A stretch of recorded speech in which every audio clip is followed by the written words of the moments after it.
2 года назад преподаватель крымско-татарского языка Эмине Шерфе начала активно внедрять онлайн-уроки по изучению родного языка. С пандемией коронавируса привычный очный формат отошел на второй план, а онлайн-обучение стало еще более актуальным и удобным. Ел evvelsi birden онлайн башлаған едім. Менің бір чоқ талебелерім чоқысы, бүтін бұл екі ел девамында, олар четелден. Оларға да, misal үшін анда, Америкада яшаған ватандашларымыз, яда Полонияда, яда Франкистанда, яда башқа бір мемлекетлерде яшаған ватандашларымызға әлбетте ке шу ерде ана тілі оджасын тапмақ имкансыздыр.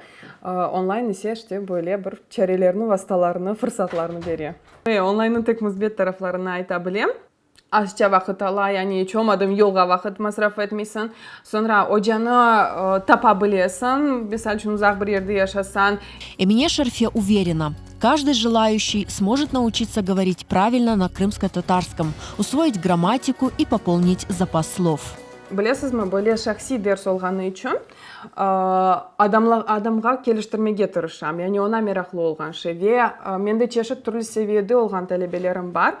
Базылары үшін сәдеже лафетмек керектір, ве біз бірді-бір мевзу азырлайым, біз қонышамыз. Яды башқа бір қыз, оның күчік баласы бар, өзі Украин.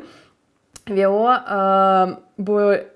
айненелеріні, насылдыр қалқ елғырларыны бегене, біз оларына алып құланамыз. 1,5 года назад Эмине Шерфе решила объединить всех своих учеников и создала разговорный клуб. В нем люди разного возраста из разных стран, знающие язык хотя бы на начальном уровне.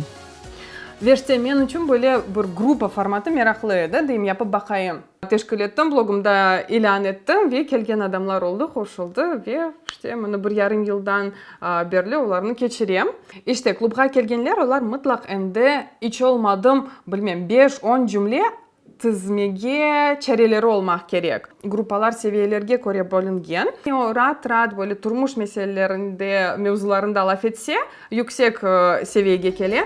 Главная задача и цель разговорного клуба – создать языковую среду. Onun esas maqsadı elbette ki bu til praktikası. Yani sen haftada bir kere келесің, қошыласың, отырасың, лаф етесің. Пек güzel muhit ola bizde. Ve adamlar bana bu til praktikası ve muhit için келе.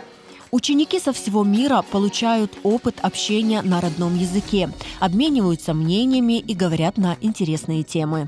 Башлангыч группа үшін мен мұтлақамыны сіздің бұл қиыш яшайыштан роликлеріңізді алам, яғни оның транскрибациясыны япып оларға берем, оларға да қолай олсын деп. Сон видео бойынша сөйлер берем, олар евелден азырланып келелер. Yüksek seviyeli группа бар. Мен оларға евелден yollayım mevzunu ve biz son müzakere etemiz ve bizim müzakerelerimiz gerçekten de pek meraklı ola. Mutlaka bu yüksek seviyeli grupada.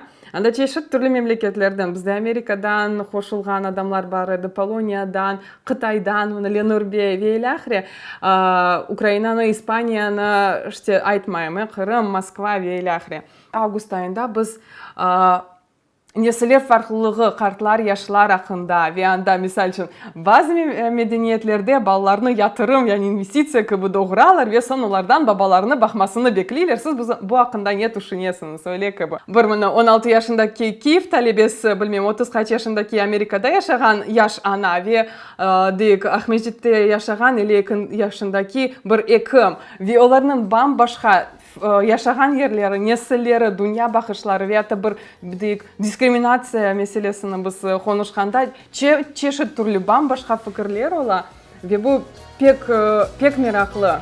Записаться в клуб очень просто. Написать Эмине Шерфе в Instagram или Telegram. Utanmak hiç acet yok. Bence hiç olmadım gelip oturup dinlemek mümkün. Bunu görmek mümkün ve hiç olmadım bir kere bunu yapıp baksanız, endi onun ne olganını bileceksiniz.